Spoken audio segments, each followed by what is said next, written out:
పేదల సమస్యల కోసం నిరంతరం పోరాటం చేసి తమ ప్రాణాలు సైతం లెక్క చేయకుండా ప్రాణాలు తీస్తాం, మీ పార్టీకి నువ్వు రాజీనామా చేయి, నువ్వు ఎత్తిన జెండా దించేయి, లేకపోతే నిన్ను చంపుతామని బెదిరించినా వారి బెదిరింపులు ఏమాత్రం లెక్క చేయకుండా నా ప్రాణం పోయినా నా పార్టీకి నేను రాజీనామా చేయను, నన్ను మీరు హతమార్చినా నేను ఎత్తిన ఈ జెండా దించను, నా ఆశయం ఏదైతే మార్క్సిస్ట్ పార్టీ సిద్ధాంతం ఉందో, ఏదైతే మార్క్సిస్ట్ పార్టీ ఒక ఆశయాన్ని మా ముందుంచిందో ఆ ఆశయాన్ని చివరికంటా ముందుకు తీసుకుపోతామని చెప్పి 1985 నవంబర్ 5వ తారీఖు నాడు ఆనాటి ఉమ్మడి డివిజన్గా ఉన్నటువంటి విఆర్పురం మండలంలో జీడిముక్కు ప్రాంతంలో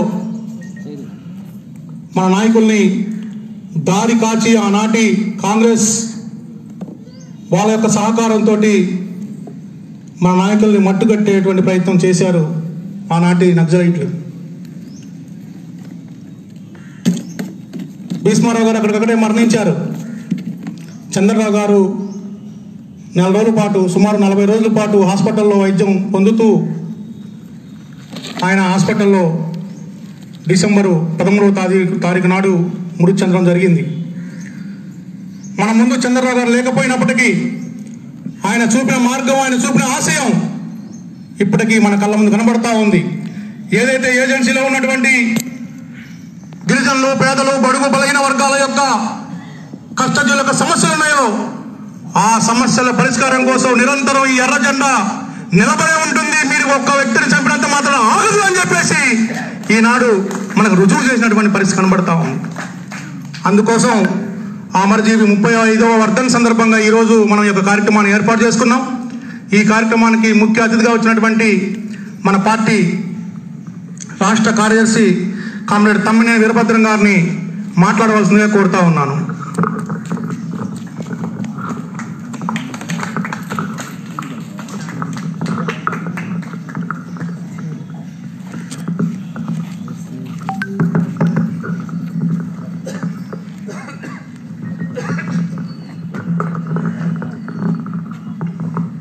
కార్యక్రమ అధ్యక్షులు, వేదికపై ఉన్న మన నాయకులందరికీ, ఇక్కడ హాజరైనటువంటి పార్టీ కామ్రేడ్స్, కార్యకర్తలు, ఇతర మిత్రులు, పాత్రికేయ మిత్రులు అందరికీ నమస్కారం.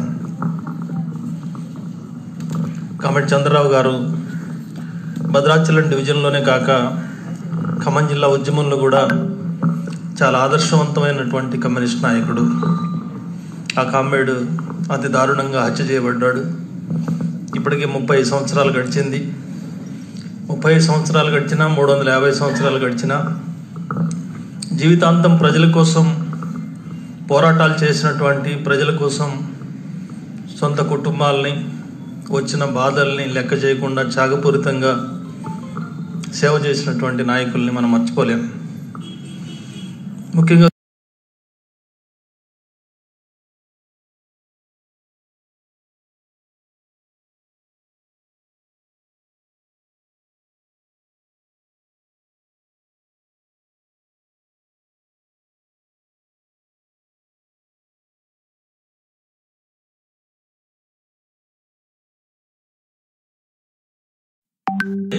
గతంలో ఆధారపడ్డాం. 65-70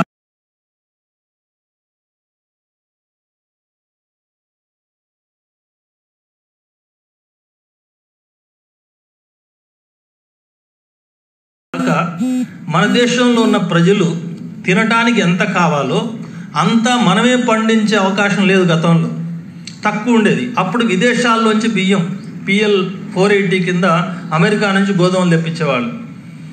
అప్పుడు వాడు కండిషన్లు పెట్టేవాడు సామ్రాజ్యవాదంగా, అంటే రాజకీయంగా ఒత్తిడి పెట్టేవాడు భారతదేశాన్ని. వాడు మాట వినకపోతే ఆహారాన్ని పొందలేం. ఇట్లాంటి రాజకీయ పెత్తనాలు కూడా భారతదేశం పైన వచ్చినాయి గతంలో. తర్వాత స్వావలంబన జరిగింది. మన దేశంలో సొంతంగా ఉత్పత్తి చేసుకోవడం జరిగింది. పచ్చ విప్లవం వచ్చింది, వ్యవసాయ విప్లవం వచ్చింది, భూ సంస్కరణలు వచ్చినాయి. దీనివల్ల కొంత ఉత్పత్తి పెరిగింది. కానీ ఇప్పుడు ఆ స్వాతంత్రం అంతా నాశనం అయ్యే పరిస్థితి వచ్చింది. కాబట్టి ఈ చట్టాన్ని వ్యతిరేకిస్తున్నారు రైతులు. ఇక మూడో చట్టం వచ్చింది. అదేంటంటే కంపెనీలతో రైతులు ఒప్పందం చేసుకునే వ్యవసాయం, ఒప్పంద వ్యవసాయ చట్టం అంటున్నాం దీన్ని. ఈ ఒప్పంద వ్యవసాయ చట్టం ఏంటి? ఒక కంపెనీ వస్తుంది, వాల్మార్ట్ కంపెనీయో, అమెజాన్ కంపెనీయో, రిలయన్స్ కంపెనీనో, ఆ కంపెనీతో ఒక గ్రామంలో ఉన్న రైతులందరూ అగ్రిమెంట్ చేసుకుంటారు. మీకు విత్తనాలు కావాల్సి వచ్చినా ఆ కంపెనీ దగ్గర తెచ్చుకోవాలి, పురుగు మందులు కావాల్సి వచ్చినా ఆ కంపెనీ ఇస్తుంది. మీకు వ్యవసాయానికి పెట్టుబడి అవసరమైతే, కూలీలకు ఇవ్వడానికి కూలీ డబ్బులకు పెట్టుబడి అవసరమైతే ఆ కంపెనీ ఇస్తుంది. ఇచ్చిన వాటన్నిటికీ లెక్క రాసుకుంటుంది, పక్కాగా వడ్డీ రాసుకుంటుంది. నీ భూమిలో పండిన పంట కూడా మార్కెట్లో ఉండవు కాబట్టి ఆ కంపెనీ కొంటుంది. ఈ కొనేది వాడే, పెట్టుబడి పెట్టేది వాడే, వడ్డీ రాసుకునేది వాడే.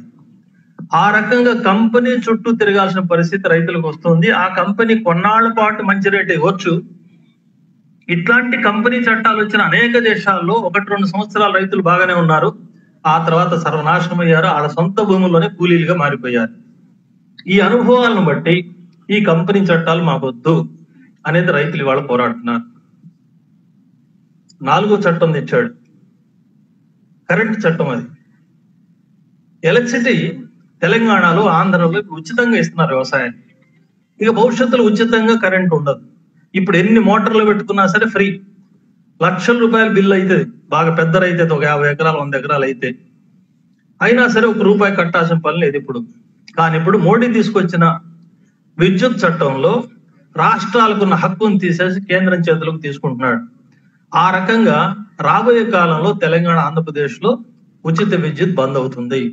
ఇప్పటికే ఆంధ్రాలో జగన్మోహన్ రెడ్డి గారు ఆ చట్టాన్ని అంగీకరించి మోటార్లు కూడా బిగిస్తున్నారు. మీటర్లు బిగించేస్తున్నారు. వచ్చే 1-2 నెలల్లో వసూలు కూడా చేస్తారు. ఈ చట్టం మన రాష్ట్రంలో ఉండొద్దు అని మనం కోరుతున్నాం.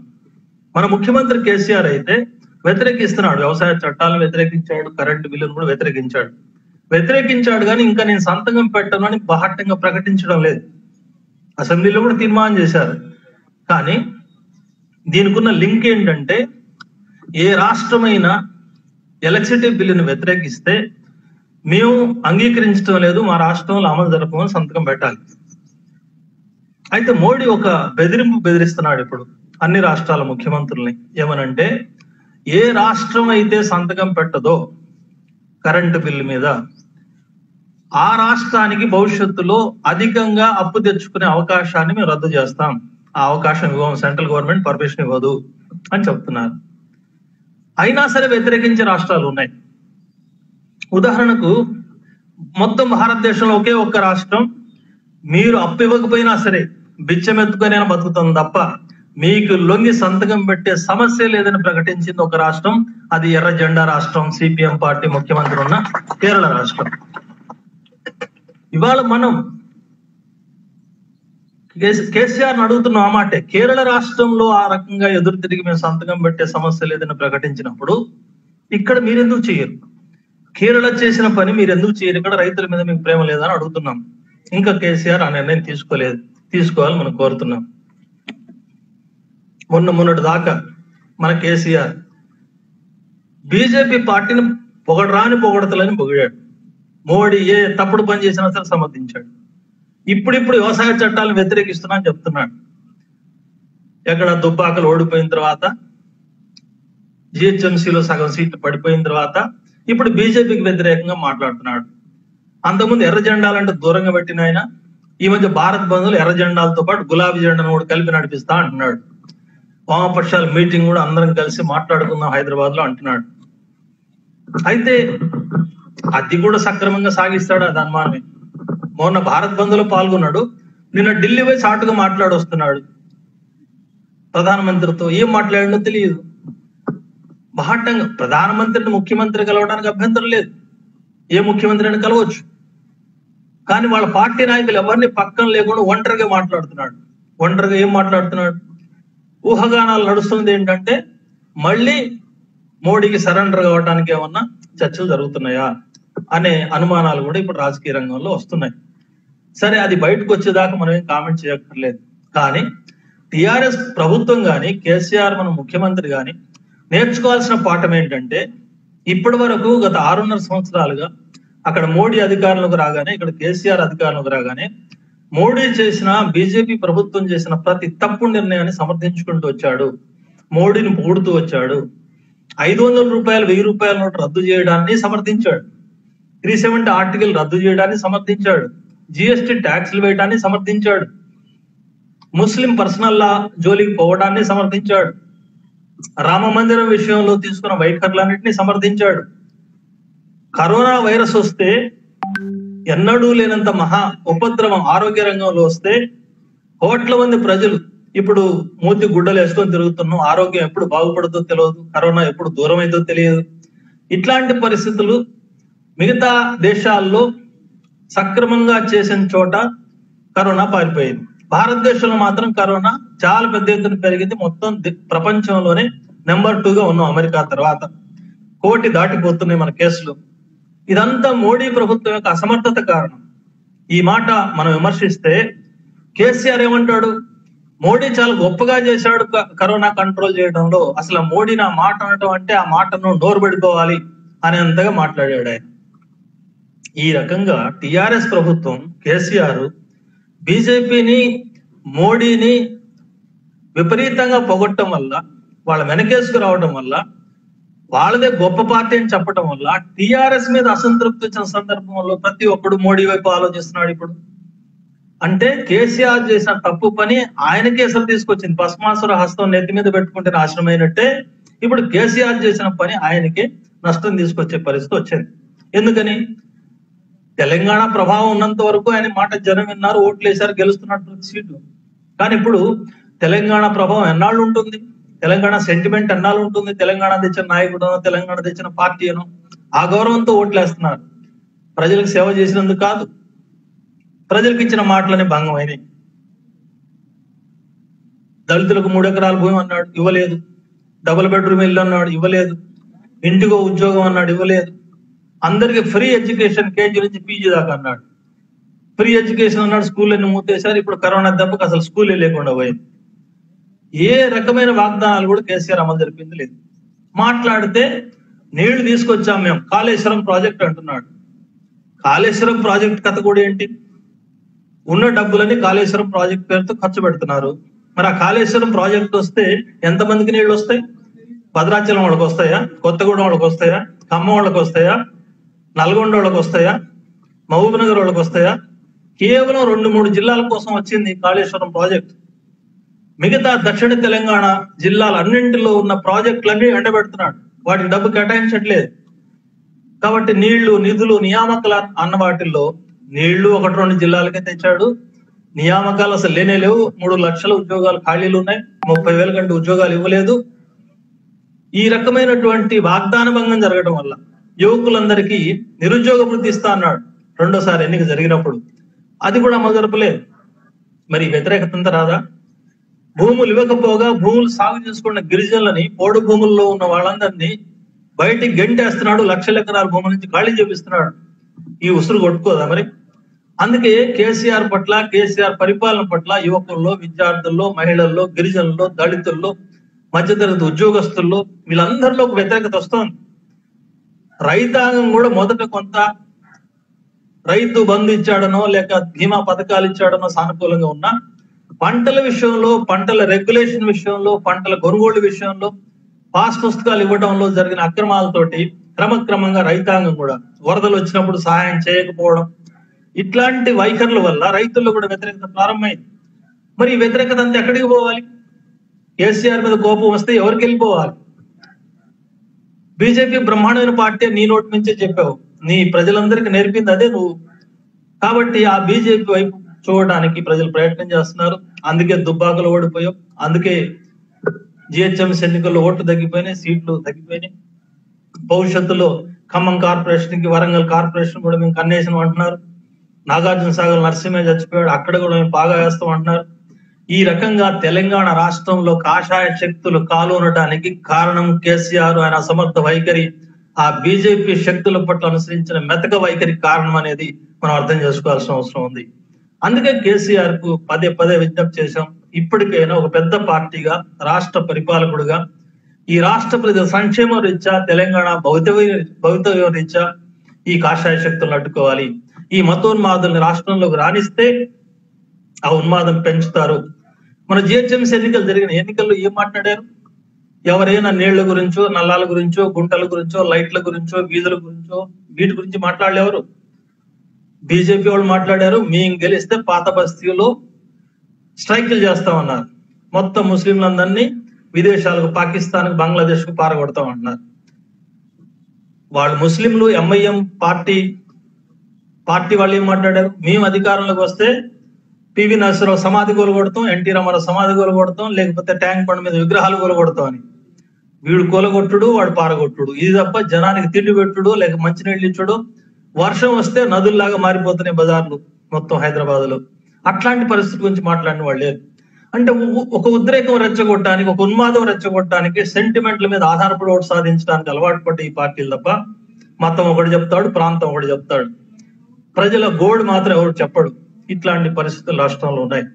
కాబట్టి ఈ పరిస్థితుల్లో మళ్ళీ ఇప్పుడు ఢిల్లీలో జరుగుతున్న పోరాటాలు కానీ, రైతాంగ పోరాటాలు, లేక 26వ తేదీన 25 కోట్ల మంది కార్మిక వర్గం సాగించినటువంటి ఒక బ్రహ్మాండమైన సమ్మె కానీ, రాబోయే కాలంలో కార్మిక కర్షక ఐక్యత అనే నినాదాన్ని ముందుకు ఆచరణలోకి తీసుకొస్తున్నాయి. మళ్ళీ పోరాటాలు తప్పి ఒక మార్గం లేదనే పరిస్థితులు వస్తున్నాయి. గతంలో ఉద్యోగాల్లో ఉన్న వాళ్ళు 15 కోట్ల మంది నిరుద్యోగాలు పాలయ్యారు ఈ కరోనా దెబ్బకి. వాళ్ళందరూ వీధుల్లో పడ్డారు. అన్నమో రామచంద్ర అంటున్న ఆర్థిక బాధలు పెరిగినాయి, ధరలు పెరుగుతున్నాయి. కాబట్టి బ్రతుకు తెరువు కోసం వీధుల్లోకి రాక తప్పడం లేదు, మళ్ళీ పోరాటాలు బాట పట్టక తప్పడం లేదు. ఇప్పటి వరకు మత రాజకీయాలు నడిచినాయి, మత సెంటిమెంట్లు నడిచినాయి, కాబట్టి మత పార్టీలకు ఓట్లు పడ్డాయి. ఇప్పటిదాకా ప్రాంతీయ సెంటిమెంట్లు నడిచినాయి, కాబట్టి ప్రాంతీయ ఉన్మాదం తీసుకొచ్చిన పార్టీలకు ఓట్లు పడ్డాయి, సీట్లు వచ్చినాయి. పోరాడే పార్టీలకు సీట్లు తగ్గిపోయినాయి, ఓట్లు తగ్గిపోయినాయి. కానీ ఇప్పుడు మతం నుంచి, మత నినాదాల నుంచి ప్రజలు దూరం అవుతున్నారు క్రమంగా. సిక్కుల్లో ఇప్పుడు పోరాటం చేస్తున్న వాళ్ళల్లో సిక్కుల పోరాటం కొంతమంది అన్నారు. కాదు, ఢిల్లీలో పోరాడుతున్న రైతులు సిక్కులు ఉన్నారు, హిందువులు ఉన్నారు, ముస్లింలు ఉన్నారు. అంటే మతాలకు అతీతంగా రైతాంగ సమస్య మీద, ఆర్థిక సమస్య మీద ఒక్కటే ముందుకు వచ్చారు. 25 కోట్ల మంది కార్మికులు సమ్మె చేశారు. కేవలం హిందువులే కాదు, హిందువులు, ముస్లింలు, సిక్కులు, క్రిస్టియన్లు, పార్సీలు, సకల మతాలు ఐక్యమై ఆర్థిక పోరాటం నిర్వహించారు. కాబట్టి మతాలకు అతీతంగా, ప్రాంతాలకు అతీతంగా, సెంటిమెంట్లకు అతీతంగా ప్రజల కదలిక స్టార్ట్ అయింది. పోరాడితే తప్ప మార్గం లేదు, బ్రతుకు లేదు, భవిష్యత్తు లేదు మన పిల్లలకు అనే ఒక అవగాహన వస్తోంది జనానికి. ఎప్పుడైతే పోరాటాల్లోకి ప్రజలు వస్తారో మళ్ళీ పోరాడే పార్టీలకు ప్రాధాన్యత వస్తుంది. పోరాడే పార్టీ అంటే అది సిపిఎంఏ భారతదేశంలో తప్ప ఇంకొకటి లేదనేది మనం అర్థం చేసుకోవాలి. ఆ రీతిగా చూసినప్పుడు ఇప్పటి వరకు ఎర్ర జెండా వెనక్కిపోయిందనో, ఓ సీటు ఓటు తక్కువ వచ్చిందనో, మనం ఎన్నో త్యాగాలు చేసినా సరే ఈ త్యాగాలు వృధా అయిపోతున్నాయి, మనకు ఫలితాలు రావట్లేదనో నిరాశ పొందాల్సిన అవసరం లేదు. మళ్ళీ అట్లాంటి వాతావరణం దేశంలో, రాష్ట్రంలో వస్తోంది. ఖచ్చితంగా మన ఎర్ర జెండా సిద్ధాంతాలు, కమ్యూనిస్ట్ పార్టీల వైభవం ముందుకు వచ్చే అవకాశాలు ఉన్నాయి. ఇట్లాంటి సమయంలో కామెట్ చంద్రరావు గారు లాంటి మహానాయకుడు యొక్క ఆశయాల్ని అమలు జరుపుకుంటూ మన యువతరం, మహిళలు, ఇతర పేదలు అందరూ కలిసి ఐక్యంగా ఉద్యమాలు సాగించాల్సిన అవసరం ఉంది. భద్రాచలం డివిజన్ ఈ ప్రాంతం మొదటి నుంచి ఎర్ర జెండా పార్టీలు కంచుకోట్లాగా ఉన్న ప్రాంతం. కామెట్ రాజయ్య గారి నాయకత్వంలో అనేక పోరాటాలు సాగినటువంటి ఉద్యమం ఇది. ఆ ఉద్యమాన్ని కంటికి రెప్పలాగా కాపాడుకుంటూ ముందుకు తీసుకుపోవడం ద్వారానే చంద్రరావు గారి ఆశయాన్ని సాధించిన వాళ్ళం అవుతాం, ఆ కామ్రేడ్కి నివాళి అర్పించిన వాళ్ళం అవుతాం. ఆ విధంగా ముందుకు సాగుదామని చెప్తూ కామెట్ చంద్రరావు గారికి సిపిఎం తెలంగాణ కమిటీ తరఫున, నా తరఫున విప్లవ జోహార్లు అర్పిస్తూ సెలవు. నమస్కారం.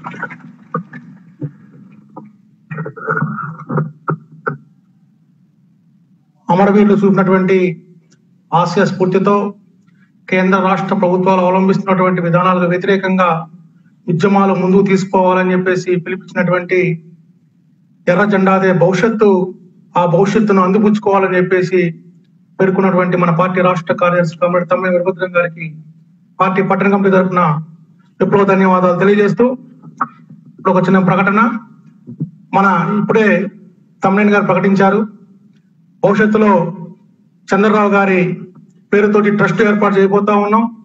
ఈ ట్రస్ట్ ఆధ్వర్యంలో సేవా కార్యక్రమాలు నిర్వహిస్తామని చెప్పేసి ప్రకటించినటువంటి తమ్మినేని గారికి ధన్యవాదాలు తెలియజేస్తూ, ఈ ప్రకటించిన వెంటనే స్పందించి పార్టీ కార్యదర్శి సభ్యులు కామ్రేడ్ భీమవరం వెంకరెడ్డి గారు ఈ ట్రస్ట్ కి 5,000 రూపాయలు విరాళం ప్రకటించారు. ఇప్పుడు తమ్మినేని గారికి ఆ చెక్కుని అందిస్తారు. ఓకే, క్యాష్ అంట. ఇంకా ఎవరైనా దాతలు ముందుకు వస్తే ఇప్పుడు కూడా వెంటనే ప్రకటించవచ్చు.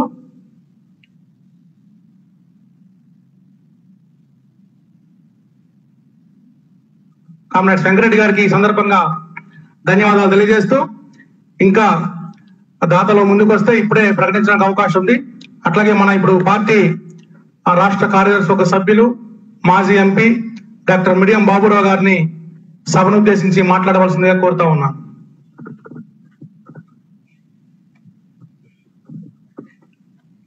సభాధ్యక్షులు స్వామి గారు,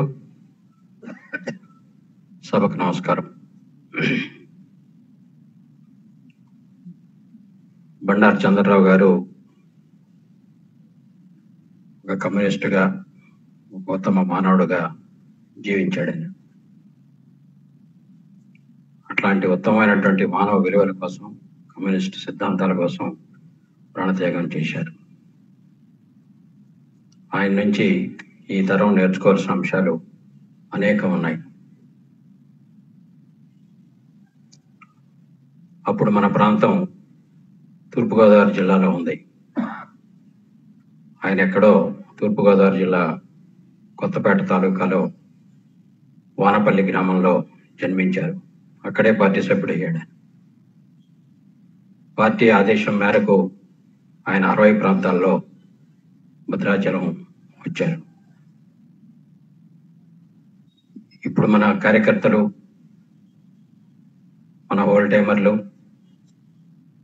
పార్టీ ఎక్కడికి వెళ్ళమంటే అక్కడికి వెళ్ళడానికి సిద్ధపడడం లేదు. మనం చంద్రరావు గారి నుంచి నేర్చుకోవాల్సిన స్ఫూర్తి ఏమిటనేది వాళ్ళు ఆలోచించాలి. ఆయన బాగా వెనుకబడినటువంటి గిరిజన ప్రాంతంలో తిరగని ఊరు లేదు, ఆయన అధ్యయనం చేయనటువంటి సమస్య లేదు. సో ఆ రకంగా సమస్యల అధ్యయనంలో వారాల తడబడి ఆయన గ్రామాల్లోనే ఉన్నాడు. ఇప్పుడు మన కార్యకర్తలు ఒకరోజు ఉండడానికి కూడా సిద్ధం కావడం లేదు. అందుకోసమే ఆయన గిరిజనుల హృదయంలో నిలిచిపోయాడు. ఇప్పటికీ నాకు బాగా గుర్తు, నేను కమ్యూనిస్ట్ పార్టీ మార్క్సిస్ట్ సభ్యుడి కాకముందే ఆయనతో పరిచయం ఉంది. నేను కర్నూలు మెడికల్ కాలేజ్ విద్యార్థిగా ఆయన ఇంటికి వచ్చాను. ఆయన బాగా అలసిపోయి వచ్చాడు. ఒక హాస్పిటల్ పని మీద మా ఊర్లో చెట్టు మీద నుంచి పడిపోయాడండి, హాస్పిటల్కి తీసుకొచ్చాం, మీరు రావాలా అన్నారు. ఆయన మీరు కూర్చోండి నేను వస్తానని బయలుదేరారు. వద్దండి నేను వెళ్తాను. అప్పుడు మన గుండి దుర్గా ప్రసాద్ ఉన్నాడు పక్కన. మేమిద్దరం హాస్పిటల్కి వెళ్ళి అతన్ని జాయిన్ చేయడం అనేటువంటి జరిగింది. అంటే ఆయన ఎంత దీంట్లో ఉన్నా, ఒక సమస్య వచ్చినప్పుడు, ఒక బాధితుడు వచ్చినప్పుడు అతనికి సేవ చేయడానికి, అతనితో వెళ్ళడానికి ఆయన సిద్ధపడతారు అనేటువంటిది మనం వాళ్ళ నుంచి నేర్చుకోవాల్సిన విషయం. సో ఆ రకంగా కమ్యూనిస్ట్ కార్యకర్త అనేటువంటి వాడు ప్రజల యొక్క కష్టానికి స్పందించడం, దాని పరిష్కారానికి తన వంతు కృషిని చేయడం అనేటువంటిది మనం చంద్రరావు గారి నుంచి నేర్చుకోవాల్సింది. ఆయన అనేక విషయాల్లో చాలా ఖచ్చితంగా ఉండేవారు. అప్పుడు కాంగ్రెస్ హవా గట్టిగా ఉన్నది. నేను కాంగ్రెస్ ఫ్యామిలీ నుంచి వచ్చాను. ఒక రోజున ఇంగ్లీష్ పేపర్ కావాలని చెప్పేసి అడిగాను. మొత్తం ఇంగ్లీష్ పేపర్ కోసం ఊరంతా నింపాడు దుర్గా ప్రసాద్. చివరికి ఇండియన్ ఎక్స్ప్రెస్, అది ఎమర్జెన్సీ కాదు, ఎమర్జెన్సీ రోజుల్లో ఇండియన్ ఎక్స్ప్రెస్ తెప్పించాడు. ఆయన రాజకీయాలు చర్చించడం, సమస్యల్ని, ఆనాడు ఉండేటువంటి పాలకవర్గాల యొక్క విధానాల్ని ప్రజలకు వివరించడం, ఈ విషయాల్లో చాలా సులభతరంగా, చాలా అనుభవంతో వారు రాజకీయాల్ని అధ్యయనం చేశారు. ఆ కారణంగానే అనేక మంది కార్యకర్తల్ని ఆయన తయారు చేయగలిగారు. సో అట్లాంటి నిర్మాణ దక్షుడు అనేటువంటి మన చంద్రరావు గారు, ఆయన మొత్తం ఆయన కుటుంబం, పిల్లలు అందరూ కూడా ఈ రోజున మన ఉద్యమ ప్రభావంలోనే ఉండడం, ఉద్యమంలో కీలకమైనటువంటి బాధ్యతల్లో ఉండటం కూడా చాలా వారి నాన్నగారి ఆశయాన్ని ముందుకు తీసుకెళ్లడంలో వాళ్ళు నిలబడ్డారు అనేది మనం గుర్తించాలి. మనం అందరం కూడా ఆ రకంగా చంద్రరావు గారి పనిలోంచి, ఆయన విప్లవ కృషిలోంచి అనేక విషయాల్ని మనం ఈ రోజున అర్థం చేసుకొని వాటిని ఈరోజు మనం ఇప్పుడు దేశం, రాష్ట్రం, ముఖ్యంగా మన ప్రాంతం చాలా కష్టాలతో నిండిపోయి ఉంది. పాలకులు పట్టించుకోవట్లేదు. అసలు భద్రాచలం వైపు రావడమే, ఇటు చూడటమే ముఖ్యమంత్రి గారికి ఇష్టం లేదు. సో అట్లాంటి పరిస్థితిలో మరి ఈ రోజున చంద్రరావు గారు ఆ రోజున అది అప్పటికి పోడు భూములది కాదు కానీ బ్యాంబూ వర్కర్స్ కానీ లేదా కర్రల అడితి వర్కర్స్ విషయంలో కానీ అనేక పోరాటాలు, ఉద్యమాలు, కూలీ రేట్ల విషయంలో కానీ, తునికాకు సంబంధించినటువంటి పోరాటాల్లో కానీ ఒక సమస్యను పట్టుకుంటే ఆ సమస్యని గ్రామాన ప్రచారం చేసి ప్రజల్ని కదిలించి మొత్తం ఏ ధర్నా జరిగినా, ఏ ఉద్యమం జరిగినా దాంట్లో ఆయన కీలకమైనటువంటి పాత్రధారిగా ఉన్నారు. అట్లానే అనేక మంది రాజకీయ కార్యకర్తల్ని ఆయన తయారు చేశారు. దాని కొనసాగింపుగానే ఈ రోజున మనం ఇక్కడ ఉన్నాం. అందుకని బండారు చంద్రరావు గారి కృషి విప్లవోద్యమానికి అది మరోలేనిది. అది నిరంతరం మనల్ని ఉత్తేజపరుస్తూ ఉంటుంది. నిరంతరం ప్రజాసేవకి అది ఉసిగిలిపోయేటువంటి జీవితం అయింది. సో అట్లాంటి బండారు చంద్రరావు గారి 35వ వర్ధంతి సందర్భంగా వారి కుటుంబానికి, పార్టీకి నేను సానుభూతిని తెలియజేస్తున్నాను. మరి ఈరోజు దేశంలో ఉన్న పరిస్థితుల గురించి చెప్పారు. ఈరోజు దేశంలో మనం 2020 అనేటువంటి ఒక ఆధునిక కాలంలో ఉన్నాం అని చెప్పేసి అనుకుంటా ఉన్నాం కూడా వాస్తవంగా. కానీ పాలకులు ఈ రోజున 1820 కంటే ముందుకు తీసుకెళ్ళిపోతున్నారు. ఎందుకంటే 1820 ఆ ప్రాంతాల్లో మనుషుల్ని సమానంగా చూడాల. ముఖ్యంగా స్త్రీ పురుషులు సమానం కాదు. భర్త చనిపోతే భార్యని కూడా ఆ క్షితిలో వేసి కాల్చేసేటువంటి దుర్మార్గమైనటువంటి సాంప్రదాయాలు పాటించినటువంటి కాలం. ఆ కాలంలో మహిళల హక్కుల కోసం, సమానత్వం కోసం, సంస్కరణల కోసం అనేక ఉద్యమాలు జరిగినాయి. ఆ ఉద్యమాల ఫలితంగానే మనం అనేకం సాధించుకున్నాం. అట్లా సాధించుకున్న అనేక చట్టాలు, అనేక వసతులు ఈ రోజున పాలక వర్గాలు మళ్ళీ వెనక్కి తీసుకెళ్లేటువంటి కార్యక్రమాన్ని చేపడతా ఉన్నాయి. వాస్తవంగా ఇప్పుడు పెద్ద పోరాటం జరుగుతున్నటువంటి రైతు సమస్యలు, అసలు వ్యవసాయం ఎవరిది? అది రాష్ట్రాలదా, కేంద్రాలదా? రాష్ట్ర ప్రభుత్వాలది. ఇప్పటిదాకా వ్యవసాయ చట్టాలు అది మార్కెట్కి సంబంధించి కానివ్వండి, ఇతర వాటికి సంబంధించి కానివ్వండి చేస్తున్నారు. కేంద్రం నిజంగా చేయాలంటే 14 ఏళ్ల క్రితం ఎంఎస్ స్వామినాథన్ ఇచ్చినటువంటి రిపోర్ట్ ఉంది.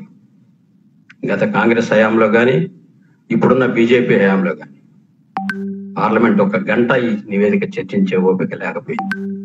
ఇప్పటికీ 68% మంది ఆధారపడినటువంటి వ్యవసాయ రంగం పార్లమెంట్లో చర్చకు నోచుకోలేదు. దాన్ని ఇప్పుడు రైతులు ఆత్మహత్యలు చేసుకుంటున్నారు. వాటి పరిష్కారం వెతకాలనేటువంటి ప్రయత్నం లేదు. లేకపోగా ఉన్న వాటిని అన్నింటినీ కత్తిరించేసి మొత్తం కంపెనీల పక్షాన చేరి నీ ఎన్నికలకు డబ్బులు ఇచ్చారనో లేకపోతే మరొకటి చేశారనో వాళ్ళకి కావాల్సిన వాటిని తీసుకురావడమే కదా. మీరు చూస్తే 2014లో మోడీ గారు పార్లమెంట్లోకి ఎట్లా ప్రవేశించారో మీరు ఒకసారి నాటి పత్రికలు, టీవీ విజువల్స్ చూస్తే మీకు అర్థం అవుతుంది. 2014 మేలో అయినా పార్లమెంట్ మెయిన్ గేట్ దగ్గర గాంధీ గారి విగ్రహం ముందు మొత్తం సాగిలపడ్డాడు కింద. పార్లమెంట్ ముందు అష్టాంగ ప్రమాణం చేసినట్టుగా సాగిలపడి ఇది ప్రజాస్వామ్య దేవాలయం, దాంట్లోకి నేను అడుగు పెడుతున్నది గర్విస్తున్నాను అన్నాడు. ఆ మాటలు విని చాలా సంతోషించాం. నిజమే కాబోలు, ఈయన ప్రజాస్వామ్యాన్ని నిలబెడతాడు, ఈ ప్రజాస్వామ్య దేవాలయానికి ఒక అర్చకుడుగా ఉంటాడని చెప్పేసి అనుకున్నాం. కానీ లోపలికి వెళ్ళిన తర్వాత చేసింది ఏమిటి? ఈ 3 వ్యవసాయ చట్టాలే కాదు, ఆ 29 కార్మిక చట్టాలను చుట్టడమే కాదు, కోర్సుగా మార్చడమే కాదు, అన్ని కూడా ఆర్డినెన్స్లే. ఆ ఆర్డినెన్స్లు ఇవ్వకూడదనే కాదు, ఆర్డినెన్స్లు ఇచ్చే హక్కు ప్రభుత్వానికి ఉంది. గవర్నరు లేదా రాష్ట్రపతి చేయొచ్చు. కానీ దేని మీద, ఏ సమస్య మీద? ఒక 2 అదానీకును అంబానీకి మేలు జరగడం కోసమా ఆర్డినెన్స్ ఇవ్వాలా? లేకపోతే విశాలంగా ప్రజలందరేమో కరోనా వచ్చి దాదాపుగా ఇప్పుడు ప్రపంచంలో 15 లక్షల మంది చనిపోతే మన దగ్గర దాదాపుగా 2.5 లక్షల మంది చనిపోయారు, భయాందోళనలో ఉన్నారు. వాళ్ళకి కావాల్సిన మందులు మనకు రాకుండా అమెరికా వాడికి తీసుకెళ్ళిపోతున్నాడు, పెత్తనం చేసి కిట్స్ అన్ని వాడే పట్టుకుపోతున్నాడు. ఇట్లాంటి సమయంలో అసలు సిపిఎం పార్టీగా మనం దీన్ని ఎదుర్కోవడంలో కేరళలో ఎట్లయితే ఎదుర్కొన్నామో ఆ విధానంగా దేశమంతా నువ్వు చేసి ప్రజల్ని కాపాడాలా.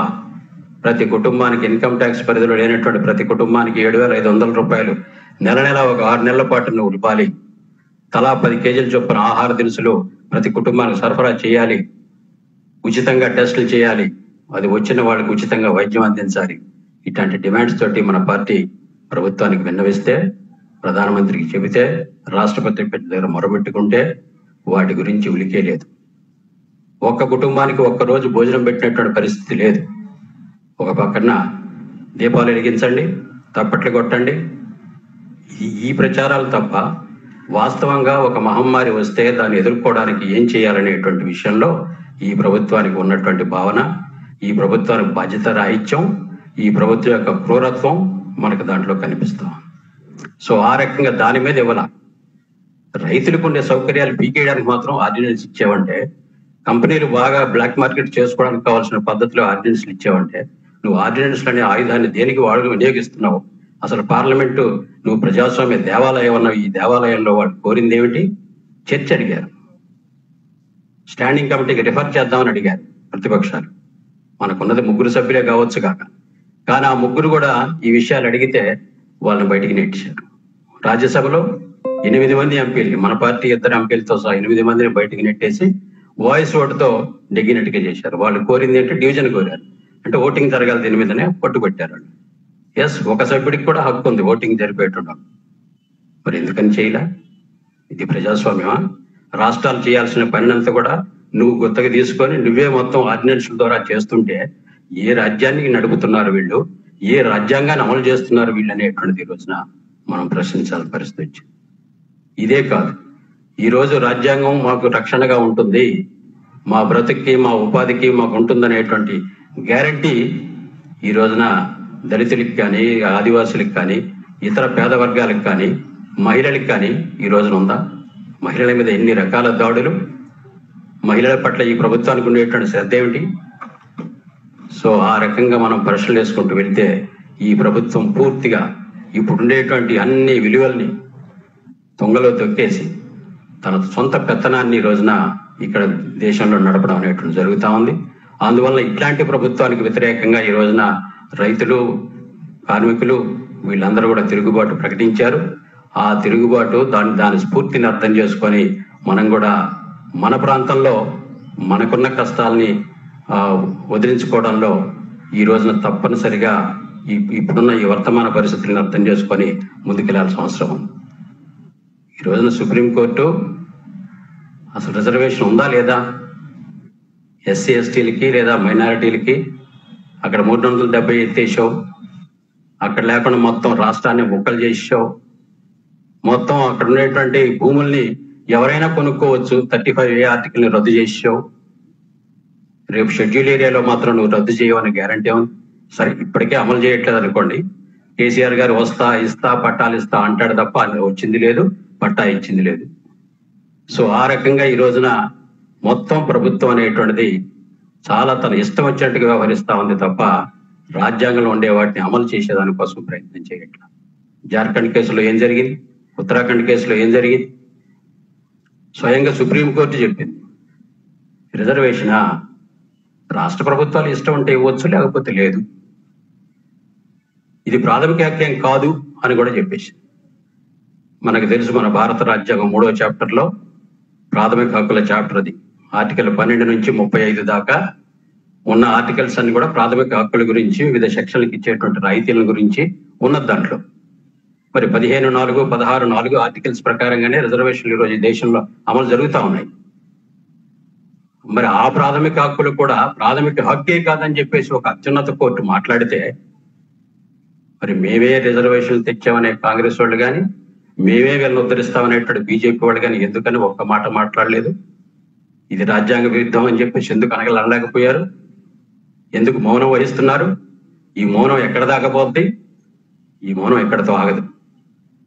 ఇప్పుడు భూముల హక్కుల విషయంలో కూడా అదే జరిగింది.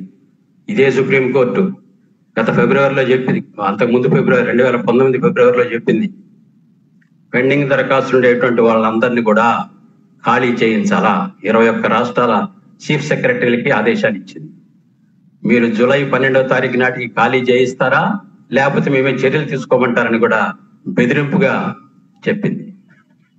సరే, దాని మీద ఆదివాసీ అధికార మంచి అనేక సంస్థలు మేము కూడా కోర్టులో స్టే వేసాం. ఇది ఇప్పుడు స్టేలో ఉందనుకోండి, జూలై 12కి వాళ్ళు ఖాళీ చేయలేకపోయారు. కానీ ప్రభుత్వం యొక్క పాత్ర ఏమిటి? ప్రభుత్వం ఎందుకని మాట్లాడదు అంటే, ఈ ప్రభుత్వం మౌనంగా తన మనసులో ఉన్నది అక్కడ అమలు జరుగుతూ ఉంది కాబట్టి, తన మనసులో ఉన్నటువంటి జీవో నెంబర్ 3 విషయంలో కూడా అంతే.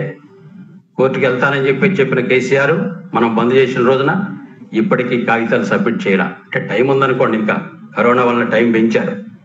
అయినా దానికి సంబంధించిన ప్రిపరేషన్, దానికి సంబంధించిన చర్చ, ఆర్గ్యుమెంట్కి సంబంధించినట్టు ఏమీ లేకుండా ఈరోజు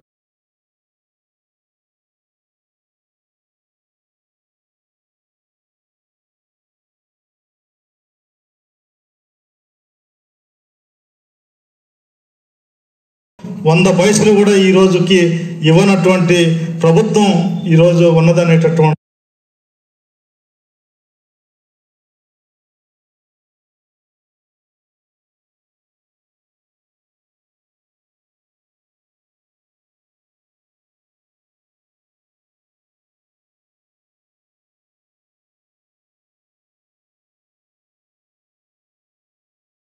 లో 100 పైసలు కూడా ఈ రోజు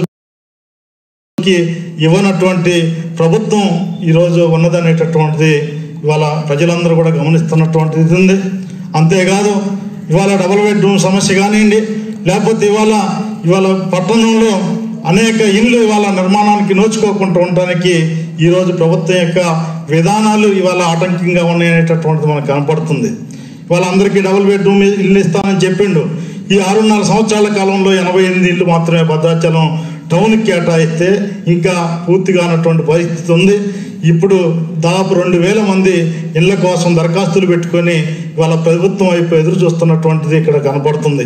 ఇవాళ ఇసుక ఈ ప్రాంతం నుంచి రాష్ట్ర రాజధాని దాకా లారీల కొద్దీ తరలించకపోతారు, కానీ భద్రాచలంలో మాత్రం ఇల్లు కట్టుకునేటటువంటి వాడికి ట్రక్ ఇసుక కూడా దొరకనటువంటిది ఇవాళ ఉన్నది. ఈ వివక్షమైనటువంటి పద్ధతులు ఈరోజు కనపడుతున్నాయి. అంతేకాదు, మనం చూసాం, తమ్మినేని గారు వచ్చిండు, వరదలు వస్తే ముందస్తు హెచ్చరిక అనేటటువంటిది కూడా ఈ పట్టణంలో లేనటువంటిది. గతంలో వరదలు వచ్చినప్పుడు మనం చూసాం, ఉమ్మడి జిల్లాలో కానీ మొత్తం జిల్లా కలెక్టర్తో సహా మంత్రి ఎవరున్నప్పటికీ మంత్రులు, హెలికాప్టర్లు, లాంచీలు ఈ మొత్తం కూడా ముందస్తు హెచ్చరిక నేపథ్యంలో ఇక్కడికి వచ్చి మొత్తం యంత్రాంగం అంతా కూడా ఇక్కడ ఉండి చక్కబెట్టినటువంటి ఘటనలు అనేటటువంటి చూసాం. ఈసారి వరదలు వచ్చి ఇళ్ళు అర్ధరాత్రి ముంచేసిన కనీసం జిల్లా కలెక్టర్ కాదు, ఒక మంత్రి కూడా కనీసం ఇటు కన్నెత్తి చూడనటువంటిది మనం కనపడుతుంది. అంటే ముందస్తు హెచ్చరికలు అనేటటువంటి లేవు, కనీసం శాశ్వతమైనటువంటి పరిష్కారం అనేటటువంటిది. అనేక కాలనీలు ఇవాళ వరదలతో మునిగిపోతున్నప్పుడు కూడా ఎట్లాంటిది ప్రభుత్వం అనేటటువంటి చూడనటువంటిది ఈరోజు కనపడుతుంది. అంతేకాదు, కేసీఆర్ గారు ఇవాళ ప్రధానమంత్రి గారిని కలుపుతుండ్రు. భద్రాచలం సంబంధించినటువంటి సమస్యలు ఏమైనా ఉన్నాయంటే ఒక్కటి కూడా లేదు. ఇవాళ 5 పంచాయతీలు ఈ తెలంగాణ ఏపీ నుంచి యువతలు కేటాయిస్తే ఇవాళ మనకి వెసులుబాటు ఉంటుంది అనేటటువంటిది అనేక ప్రతిపాదనలు ఈ ప్రాంత వాసులు అనేక ఉద్యమాలు చేసినప్పటికీ కూడా అది ఈరోజు ప్రభుత్వం కనీస ప్రస్తావన అనేటటువంటిది కూడా రాకుండా ఉన్నటువంటిది కనపడుతుంది. మరొక వైపు ఈ జిల్లాకు కూడా తీవ్రమైనటువంటి అన్యాయం జరుగుతుంది.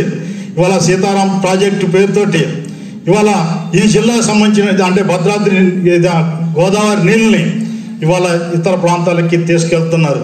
సంతోషం. జిల్లా అంటే మొత్తం వ్యవసాయ రంగం అభివృద్ధి కావాలి, బీడు భూములు సాగు భూములుగా మారాలి, రైతులు బాగుపడాలనేటటువంటి కోరుకునేటటువంటి పార్టీ సిపిఎం.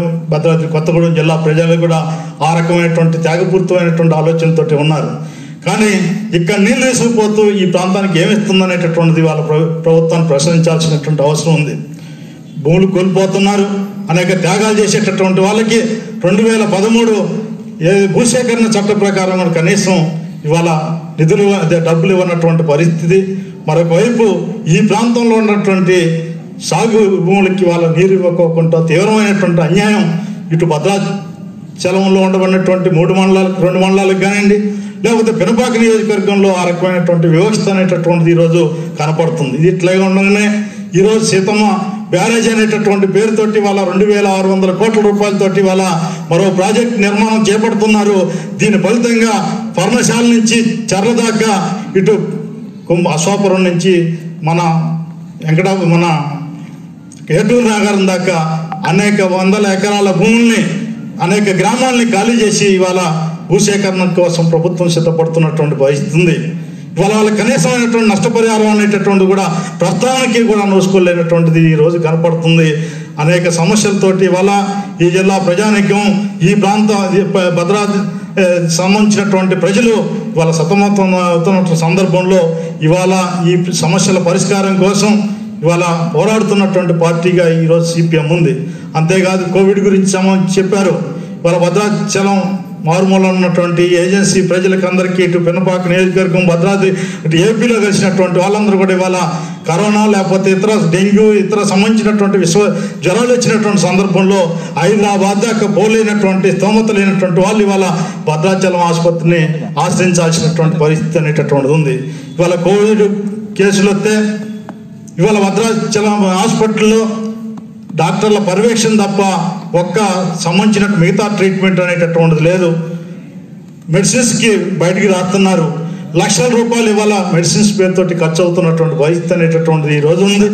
అందుకోసం ఈరోజు అధికారంలో ఉండబడినటువంటి టీఆర్ఎస్ ప్రభుత్వం ఈ జిల్లాలో ఉండబడినటువంటి ప్రజలు ఎదుర్కొనేటటువంటి సమస్యల పట్ల తీవ్రమైనటువంటి నిర్లక్ష్యపూరితమైనటువంటి పద్ధతిలో వ్యవహరిస్తుంది.